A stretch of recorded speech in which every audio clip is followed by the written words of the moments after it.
मौत। क्या मौत सच में अंत है या ये सिर्फ एक नई बही खाते की शुरुआत है? विज्ञान कहता है कि दिल धड़कना बंद हुआ, दिमाग शांत हुआ और खेल खत्म। लेकिन अगर ये सच है तो बिहार के उस छोटे से गांव सोनपुर में जो हुआ, उसका जवाब विज्ञान के पास क्यों नहीं है? ये कहानी आपके रोंगटे खड़े कर देगी, क्योंकि ये कहानी किसी भूत प्रेत की नहीं, बल्कि एक 6 साल की मासूम बच्ची के शरीर में कैद एक ऐसी आत्मा की है जो अपनी ही मौत की गवाही देने वापस लौटी थी।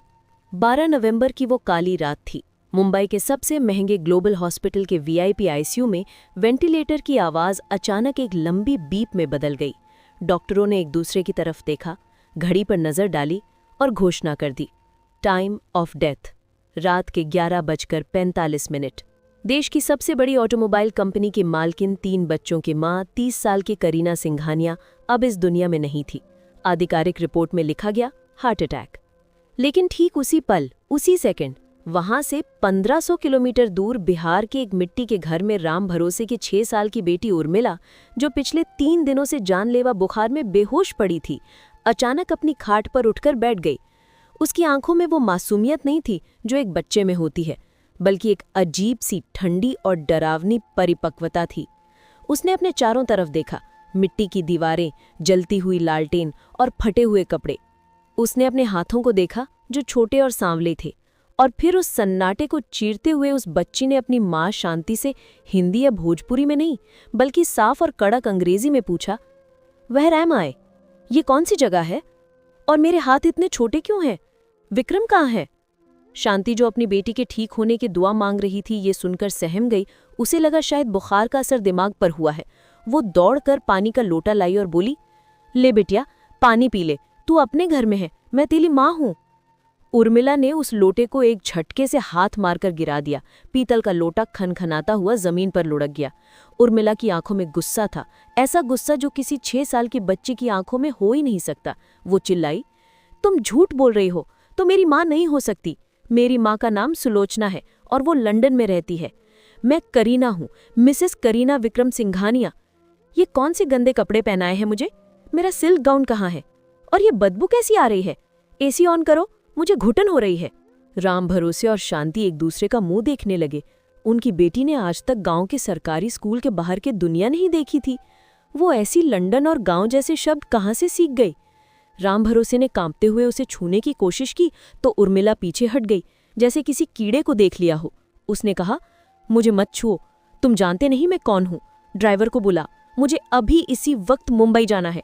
मेरे बच्चे मेरा इंतजार कर रहे होंगे। वीर, सारा और कबीर, उन्हें सुलाया किसने होगा आज? अगले 3 दिन उस घर के लिए किसी नरक से कम नहीं थे। खबर पूरे गांव में आग की तरह फैल गई कि राम भरोसे की बेटी पर किसी चुड़ैल का साया आ गया है। गांव के बूढ़े बुजुर्ग जमा हो गए। उर्मिला ने खाना छोड़ दिया था। जब उसकी माँ उसके लिए बाजरे की रोटी और नमक लेकर गई तो उर्मिला ने थाली को ठोकर मार दी और कहा, ये क्या, जानवर का खाना है? मुझे कॉन्टिनेंटल ब्रेकफास्ट चाहिए। क्या रसोईया आज नहीं आया? उसकी भूख से हालत खराब हो रही थी, लेकिन उसकी जिद और तेवर किसी महारानी जैसे थे। वो अक्सर हवा में ऐसे हाथ हिलाती जैसे किसी नौकर को आदेश दे रही हो। वो दीवार की तरफ मुंह करके घंटों किसी अदृश्य फोन पर बात करती रहती। हेलो विक्रम, तुम फोन क्यों नहीं उठा रहे? तुम्हें पता है ना, कल बोर्ड मीटिंग है। उन इन्वेस्टर्स को कहो कि सिंघानिया ग्रुप कभी घाटे का सौदा नहीं करता। गांव वालों ने कहा कि इसे ओझा के पास ले चलो, जरूर किसी बुरी आत्मा का चक्कर है। जब जबरदस्ती उर्मिला को गांव के मंदिर के पास वाले ओझा के सामने ले जाया गया तो वहां एक ऐसा तमाशा हुआ जिसने लोगों के दिलों में खौफ भर दिया। ओझा ने जैसे ही झाड़ फूंक के लिए नीम की टहनी उठाई, उर्मिला ने उसका हाथ हवा में ही पकड़ लिया। 6 साल की बच्ची की पकड़ में लोहे जैसी ताकत थी। उसने ओझा की आंखों में आंख डालकर भारी और रोंबीली आवाज में कहा, अपनी हद में रहो। अगर ये छड़ी मुझे छू भी गई तो मैं तुम पर इतना बड़ा मुकदमा ठोकूंगी कि तुम्हारी 7 पुश्तें जेल में सड़ेंगी। मैं कोई चुड़ैल नहीं हूं बेवकूफ, मैं भारत की टॉप बिजनेस वुमन हूं। आर्टिकल 21 के तहत मुझे अपनी पहचान बताने का अधिकार है। और तुम, उसने ओझा को धक्का दिया, तुम जैसे पाखंडी लोग देश को पीछे ले जा रहे हो। एक 6 साल की बच्ची के मुंह से कानून, आर्टिकल 21 और बिजनेस की बातें सुनकर ओझा भी घबरा गया। वो पीछे हटा और बोला, राम भरोसे, ये मेरी समझ से बाहर है। इसके अंदर जो भी है वो बहुत ताकतवर है। ये किसी बच्चे की जुबान नहीं है। हार मानकर राम भरोसे ने उसे घर में बंद कर दिया, लेकिन उर्मिला ने हार नहीं मानी। उसे समझ आ गया था कि रोने धोने से काम नहीं चलेगा, उसे अपने पति विक्रम तक पहुंचना होगा। उसे याद आया कि उसकी मौत सामान्य नहीं थी। उसे याद आया वो आखिरी इंजेक्शन, वो दर्द और वो चेहरे जो उसकी मौत के वक्त वहां मौजूद थे। उसे बदला लेना था और उसके लिए उसे इस गांव से निकलना था। उसने एक योजना बनाई। गांव का स्कूल, वही एकमात्र जगह थी जहां कोई उसकी बात समझ सकता था। अगले दिन जब उसे स्कूल भेजा गया तो वो चुपचाप अपनी क्लास में जाकर बैठ गई। मास्टर दीनानाथ ब्लैकबोर्ड पर क से कबूतर सिखा रहे थे। उर्मिला अपनी जगह से उठी। उसके चलने का अंदाज किसी मॉडल जैसा था। वो सीधे ब्लैकबोर्ड के पास गई, मास्टर जी के हाथ से चौक छीना और बोर्ड पर एक लंबा सा गणित का समीकरण हल कर दिया। ये 10वीं कक्षा का अलजेब्रा था। पूरी क्लास सन्न रह गई। मास्टर दीनानाथ का मुंह खोला का खुला रह गया। उर्मिला ने चौक को मेज पर पटका और मास्टर जी की आंखों में देखते हुए कहा, मास्टर जी, मैं जानती हूँ कि आप एक समझदार आदमी हैं। मुझे आपकी मदद चाहिए। ये का से कबूतर पढ़ने के लिए मेरे पास वक्त नहीं है। मेरे पास वक्त बहुत कम है और मेरा दुश्मन बहुत ताकतवर। मास्टर दीनानाथ ने हकलाते हुए पूछा, तो तुम कौन हो बेटी? उर्मिला ने एक गहरी सांस ली। उसकी आंखों में आंसू आ गए, लेकिन वो रोई नहीं। उसने कहा, मेरा नाम करीना है। मुंबई के जूहू में मेरा बंगला है, जन्नत। गेट पर 2 शेर की मूर्तियां हैं। मेरे पति विक्रम सिंघानिया हैं। मेरे 3 बच्चे हैं। 12 नवंबर की रात मुझे मारा गया था और अब मुझे वापस जाना है। मास्टर जी, प्लीज़ एक चिट्ठी लिखिए। मैं जो बोल रही हूँ बस वो लिखिए। अगर ये चिट्ठी विक्रम तक पहुंच गई तो वो समझ जाएगा। मास्टर दीनानाथ को लगा जैसे वो किसी सपने में है, लेकिन बच्चे के आत्मविश्वास ने उन्हें मजबूर कर दिया। उन्होंने कलम उठाई। उर्मिला ने लिखवाया, डियर विक्रम, मुझे पता है तुम्हें लगता है कि मैं मर चुकी हूँ, लेकिन मैं वापस आ गई हूँ। मुझे याद है हमारी पहली एनिवर्सरी पर तुमने मुझे जो डायमंड रिंग दी थी, उसके पीछे क्या लिखा है, फॉरएवर योर्स बी। और मुझे ये भी याद है कि 12 नवंबर की रात हॉस्पिटल जाने से पहले मैंने अपनी लाल डायरी कहाँ छिपाई थी, वही डायरी जिसमें प्रोजेक्ट ओमेगा का सच लिखा है। अगर तुम चाहते हो कि वो डायरी पुलिस के हाथ न लगे तो मुझे यहाँ से ले जाओ। मास्टर जी के हाथ कांप रहे थे।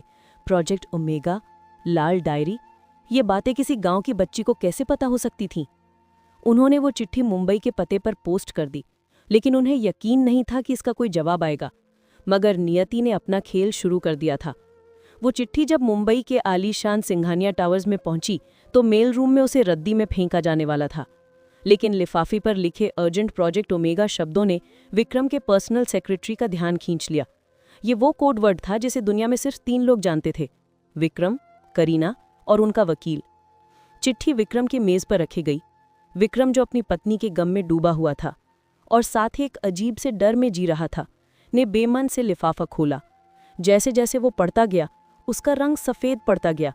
उसके माथे पर पसीने की बूंदें चमकने लगी। आखिरी लाइन पढ़कर वो अपनी कुर्सी से खड़ा हो गया। रिंग के पीछे लिखा है, फॉरएवर योर्स बी। ये बात तो सिर्फ करीना जानती थी। उसने अंगूठी बनवाते वक्त ज्वेलर को भी वहां से हटा दिया था। क्या ये मुमकिन है? क्या सच में पुनर्जन्म होता है, या ये कोई बहुत गहरी साजिश है? विक्रम ने तुरंत इंटरकॉम दबाया। मिस्टर खन्ना, मेरा हेलीकॉप्टर तैयार करो, हम बिहार जा रहे हैं अभी इसी वक्त।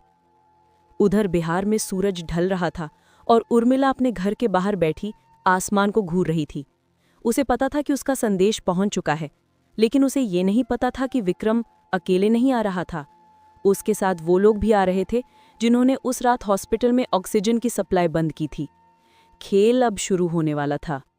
सोनपुर गांव के ऊपर मंडराते उस विशालकाय हेलीकॉप्टर की गड़गड़ाहट ने जैसे वक्त को थाम दिया था। धूल का एक बवंडर उठा जिसने राम भरोसे की छोटी सी झोपड़ी को लगभग ढक लिया। गांव वाले जो खेतों में काम कर रहे थे, अपनी कुदाली और फावड़े छोड़कर भागते हुए आए। उनके लिए ये कोई चमत्कार था, लेकिन राम भरोसे और शांति के लिए ये किसी प्रलय की आहट थी। हेलीकॉप्टर के पंखे थमे और उसमें से काले कपड़ों में लिपटे 4 बॉडीगार्ड बाहर कूदे। उन्होंने झोपड़ी के चारों ओर एक घेरा बना लिया और फिर उतरा वो शख्स जिसकी तस्वीर उर्मिला ने अखबार के रद्दी टुकड़ों में देखी थी, विक्रम सिंघानिया। उसके चेहरे पर कई रातों की नींद का बोझ था, आंखों में गहरा दर्द और एक अजीब सी बेताबी। उसके पीछे एक और आदमी उतरा जिसका चेहरा शातिर और सतर्क था। ये विक्रम का सौतेला भाई और कंपनी का सीईओ राजीव था, वही राजीव जिसकी नज़रें हमेशा सिंघानिया साम्राज्य की कुर्सी पर टिकी रहती थीं। राम भरोसे और शांति हाथ जोड़कर कांपते हुए कोने में खड़े हो गए। लेकिन उर्मिला उस टूटी हुई खाट पर ऐसे बैठी थी जैसे वो किसी सिंहासन पर विराजमान हो। उसके चेहरे पर न डर था न हैरानी, बस एक शिकायत भरी नजर थी। विक्रम ने झोपड़ी के अंदर कदम रखा। उसकी महंगी इटालियन जूतों पर गोबर और मिट्टी लग गई, लेकिन उसका ध्यान सिर्फ उस 6 साल की बच्ची पर था। उसने अपना काला चश्मा उतारा और उर्मिला की आंखों में देखा। एक अजीब सा सन्नाटा छा गया। उर्मिला ने चुप्पी तोड़ी। उसकी आवाज में एक अधिकार था। तुम लेट हो गए विक्रम।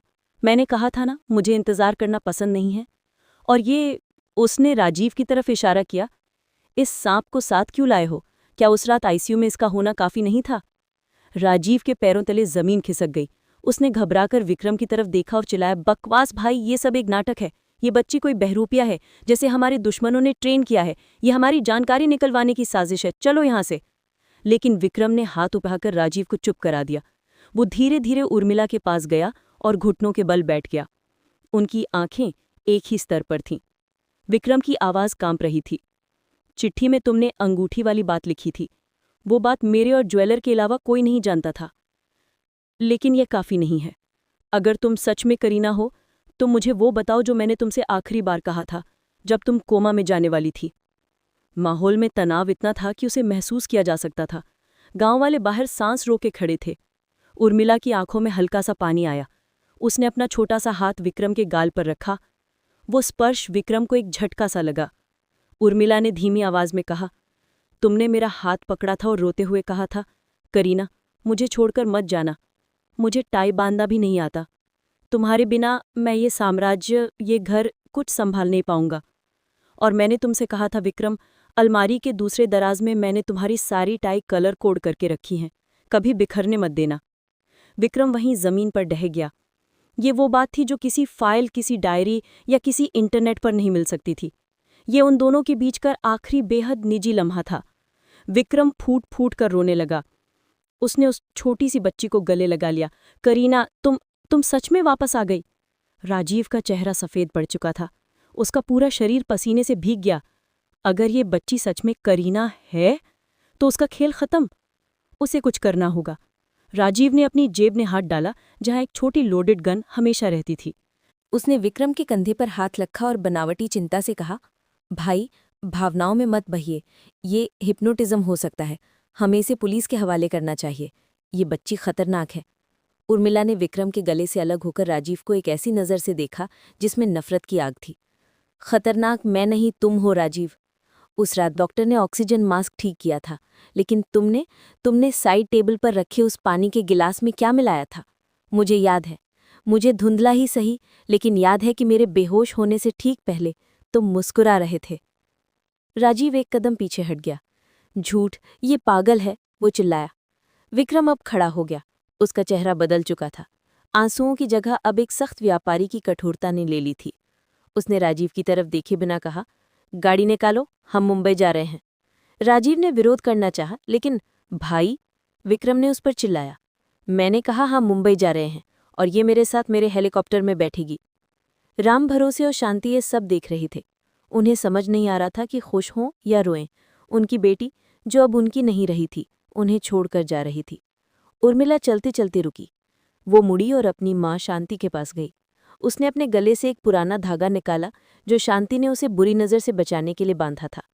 उर्मिला ने कहा, माँ, आपने मेरी बहुत सेवा की। उर्मिला आपकी बेटी थी और मैं वादा करती हूँ, जब मेरा काम खत्म हो जाएगा मैं उसका कर्ज चुकाऊंगी। आपके लिए इस गांव में पक्का मकान बनेगा। लेकिन अभी मुझे एक युद्ध लड़ना है। उसने शांति के पैर छुए। ये करीना का संस्कार नहीं, उर्मिला के शरीर का संस्कार था। विक्रम ने उसे गोद में उठा लिया। जैसे ही हेलीकॉप्टर ने उड़ान भरी, उर्मिला ने नीचे देखा। वो छोटा सा गांव, वो झोपड़ी छोटी होती गई। अब उसका रुख मुंबई की तरफ था, उस शहर की तरफ जिसने उसे बनाया था और उसी शहर ने उसे मरा भी था। हवा में हेलीकॉप्टर के शोर के बीच उर्मिला ने विक्रम के कान में कहा, विक्रम, मुझे सीधे घर नहीं जाना, मुझे पुराने वेयरहाउस ले चलो। विक्रम चौंक गया। वेयरहाउस?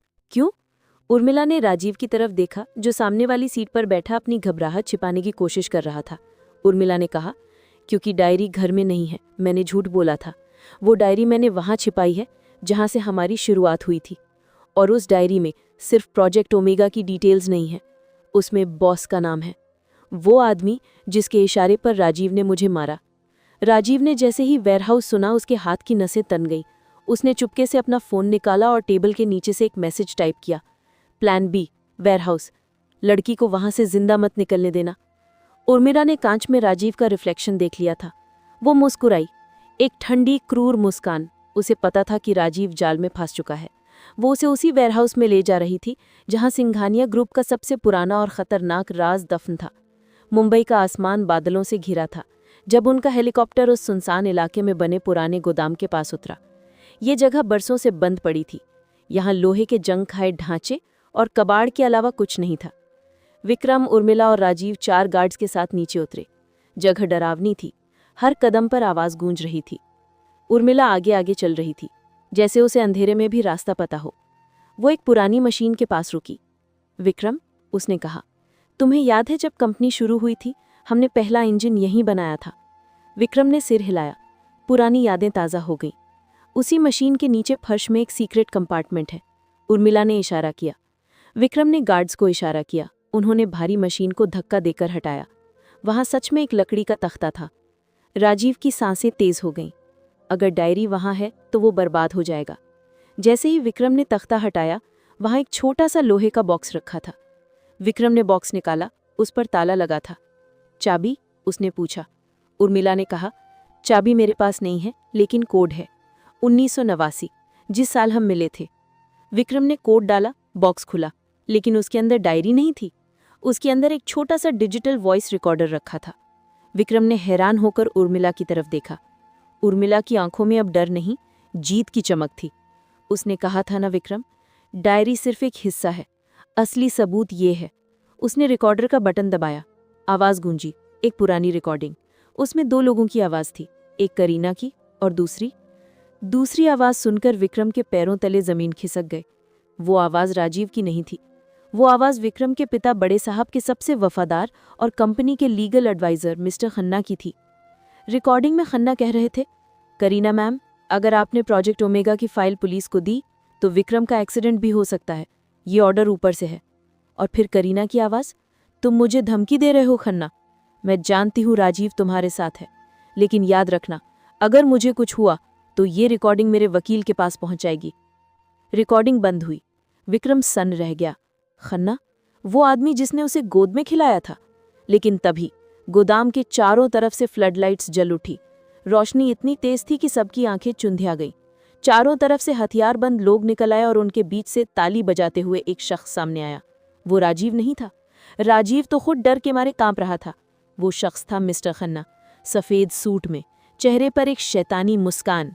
वाह, मान गए भाभी जी, खन्ना ने कहा।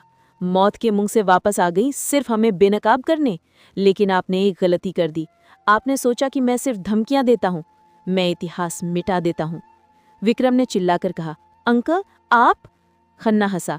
बेटा विक्रम, बिजनेस में कोई रिश्ते नहीं होते। प्रोजेक्ट ओमेगा अरबों का सौदा है। तेरी बीवी बहुत आदर्शवादी बन रही थी, रास्ते का कांटा थी, और अब ये बच्ची भी कांटा है। खन्ना ने इशारा किया। दर्जनों बंदूकों का मुंह विक्रम, उर्मिला और राजीव की तरफ घूम गया। राजीव चिल्लाया, खन्ना, हमारी डील थी कि मुझे कुछ नहीं होगा। खन्ना ने उपेक्षा से कहा, इस्तेमाल किए हुए मोहरों की कोई वैल्यू नहीं होती। राजीव अब तीनों एक साथ मौत के घेरे में थे। उर्मिला ने विक्रम का हाथ कसकर पकड़ लिया। क्या ये अंत था, या करीना ने अपनी मौत से पहले कोई और जाल भी बिछाया था जिसे खन्ना देख नहीं पा रहा था? उर्मिला ने धीरे से विक्रम के कान में कहा, घबराओ मत, मैंने पुलिस को नहीं बुलाया, मैंने उससे भी खतरनाक किसी को बुलाया है। और तभी गोदाम की छत का कांच टूटकर नीचे गिरा। काली छाया रस्सियों के सहारे नीचे उतरी। गोलियों की तड़तड़ाहट शुरू होने वाली थी। असली खेल अब शुरू हुआ था। छत से रस्सियों के सहारे जो परछाई नीचे उतरी, वो कोई और नहीं बल्कि सिंघानिया परिवार का पुराना और सबसे वफादार हेड ऑफ सिक्योरिटी शेरा था। वही शेरा जिसे खन्ना ने चोरी का झूठा इल्जाम लगाकर नौकरी से निकाल दिया था, क्योंकि वो जानता था कि शेरा के रहते वो करीना का बाल भी बांका नहीं कर सकता। शेरा अकेला नहीं था, उसके साथ काली वर्दी में कमांडो की एक पूरी टीम थी। जैसे ही शेरा के बूट जमीन पर पड़े, उसने एक दहाड़ लगाई, हथियार डाल दो। खन्ना के गुंडे जो अब तक शेर बने हुए थे, कमांडोज को देखकर बिल में घुसने लगे। लेकिन खन्ना इतनी आसानी से हार मानने वाला नहीं था। उसने घबराहट में अपनी बंदूक उठाई और सीधे विक्रम की तरफ तान दी। उसकी उंगली ट्रिगर पर दबने ही वाली थी कि उर्मिला ने अपनी पूरी ताकत से पास रखा एक लोहे का पाना खन्ना के हाथ पर दे मारा। निशाना अचूक था। आह! खन्ना के हाथ से बंदूक छूटकर दूर जा गिरी। उसी पल शेरा ने दौड़कर एक जोरदार लात खन्ना के सीने पर मारी। खन्ना धूल छाटता हुआ जमीन पर गिरा। गोदाम में अब सिर्फ कमांडोज के बूटों की आवाज और खन्ना के करहाने की आवाज थी। विक्रम ने दौड़कर उर्मिला को गोद में उठा लिया। उसका दिल अभी भी हथौड़े की तरह धड़क रहा था। पुलिस के सायरन अब गोदाम के बाहर गूंजने लगे थे। शेरा ने पास आकर उर्मिला को सलाम किया। उसकी आंखों में आंसू थे। उसने कहा, मैडम, आपका ईमेल मुझे आज सुबह ही मिला, जिसमें लिखा था कि अगर 1 साल तक मेरा कोई संपर्क ना हो तो ये डेडमैन स्विच एक्टिवेट हो जाएगा और मुझे लोकेशन भेज देगा। मुझे माफ़ कर दीजिए, मैं आने में थोड़ी देर कर दी। उर्मिला ने एक थकी हुई लेकिन सुकून भरी मुस्कान के साथ कहा, तुम ठीक वक्त पर आई शेरा। गद्दारों को सज़ा देने के लिए वक्त कभी गलत नहीं होता। पुलिस अंदर दाखिल हुई। एसीपी राठौड़, जो शहर के सबसे ईमानदार अफसर माने जाते थे, ने खन्ना और राजीव को हथखड़ियां पहनाई। राजीव गिड़गिड़ा रहा था, भाई मुझे माफ कर दो, खन्ना ने मुझे फंसाया था, मैं निर्दोष हूं। विक्रम ने राजीव के गाल पर एक जोरदार तमाचा मारा जिसकी गूंज पूरे गोदाम में सुनाई दी। तू मेरा भाई नहीं, तू मेरे खानदान पर लगा एक दाग है। तुझे तो मैं सड़क पर भीख मांगने लायक नहीं छोड़ूंगा। खन्ना, जो अब पुलिस की गिरफ्त में था, जाते जाते चिल्लाया, तुम जीत नहीं सकती करीना, तुम एक मुर्दा हो। ये बच्ची ज्यादा दिन तक इस सच को नहीं संभाल पाएगी, ये शरीर जल जाएगा। उर्मिला ने उसकी आंखों में देखकर कहा, शरीर जलता है खन्ना, सच नहीं। सच तो आग है जो सब कुछ जलाकर शुद्ध कर देती है। उसी रात मुंबई के हर न्यूज़ चैनल पर प्रोजेक्ट ओमेगा और सिंघानिया मर्डर मिस्ट्री का पर्दाफाश हो गया।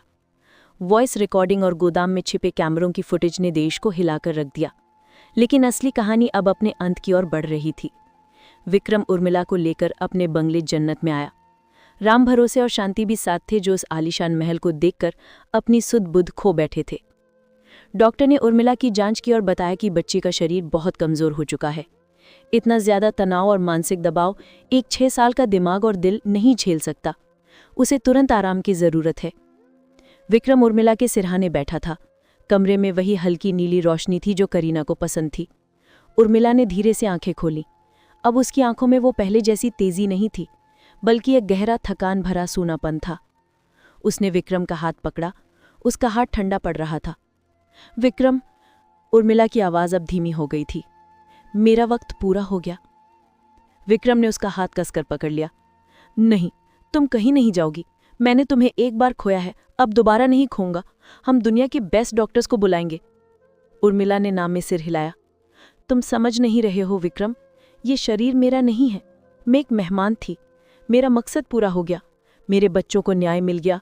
मेरा कातिल पकड़ा गया और मेरा पति अब सुरक्षित है। एक मान में 2 तलवारें नहीं रह सकती और एक शरीर में 2 आत्माएं नहीं।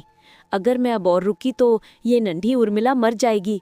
क्या तुम चाहते हो कि तुम्हारे प्यार की कीमत एक मासूम की जान हो? विक्रम की आंखों से आंसू बहने लगे। वो जानता था कि वो सच बोल रही है। ये कुदरत के खिलाफ था। उसने सिसकते हुए पूछा, तो क्या ये हमारा आखिरी मिलन है? उर्मिला ने मुस्कुराते हुए अपने तकिए के नीचे से एक पुरानी तस्वीर निकाली। ये उनकी शादी की तस्वीर थी। प्यार का कोई अंत नहीं होता विक्रम। मैं हवाओं में, यादों में और हमारे बच्चों की हंसी में हमेशा जिंदा रहूंगी। बस एक वादा करो, इस बच्ची का, उर्मिला का ख्याल रखोगे। इसे वो जिंदगी दोगे जिसकी ये हकदार है। इसे पढ़ाओगे, लिखाओगे, लेकिन कभी इस पर अपनी पहचान थोपना मत। इसे उर्मिला ही रहने देना, करीना मत बनाना। विक्रम ने उर्मिला के माथे को चूमा और कसम खाई, मैं वादा करता हूँ ये मेरी तीसरी बेटी होगी। उर्मिला ने अपनी आंखें बंद कर ली। उसकी सांसें गहरी होने लगी। कमरे में एक अजीब सा भारीपन महसूस हुआ, जैसे हवा का दबाव बदल रहा हो। खिड़की के पर्दे अचानक से हिलने लगे, हालांकि बाहर हवा बंद थी। विक्रम ने महसूस किया कि उर्मिला के शरीर से एक ऊर्जा, एक तरह की गर्मी निकलकर बाहर जा रही है।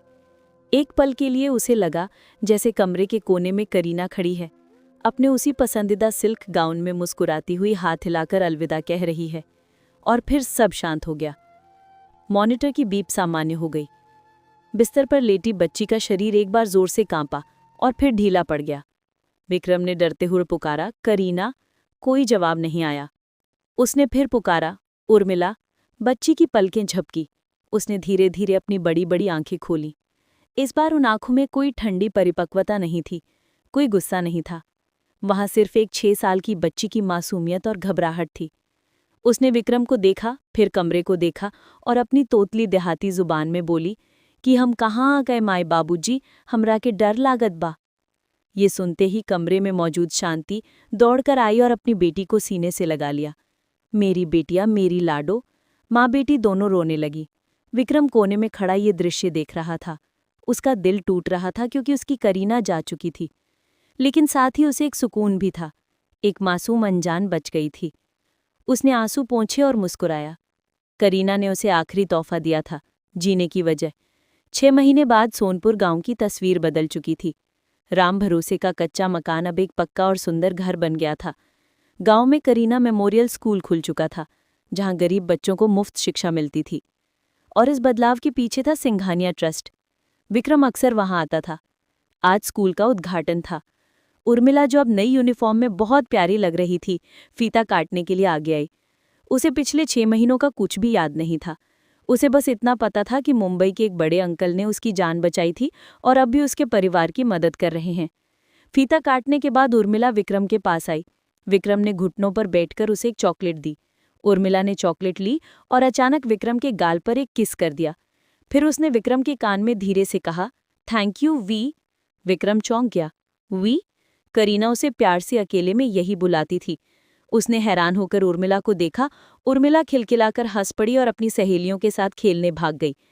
क्या उसे कुछ याद था या ये सिर्फ एक संयोग था? विक्रम आसमान की तरफ देखकर मुस्कुराया।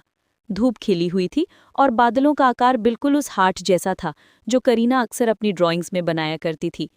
वो समझ गया, रिश्ते खत्म होते हैं, लेकिन प्यार बस रूप बदलता है। वो वापस अपनी गाड़ी की तरफ मुड़ा। उसे एक साम्राज्य चलाना था, 3 बच्चों को बड़ा करना था और एक वादा निभाना था।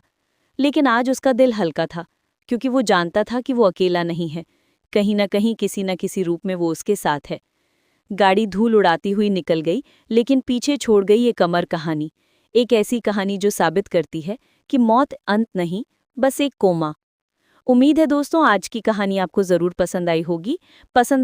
अगर पसंद आई हो तो वीडियो को लाइक और हमारे चैनल द बुंदेलखंड हिस्ट्री को सब्सक्राइब करना मत भूलना। धन्यवाद।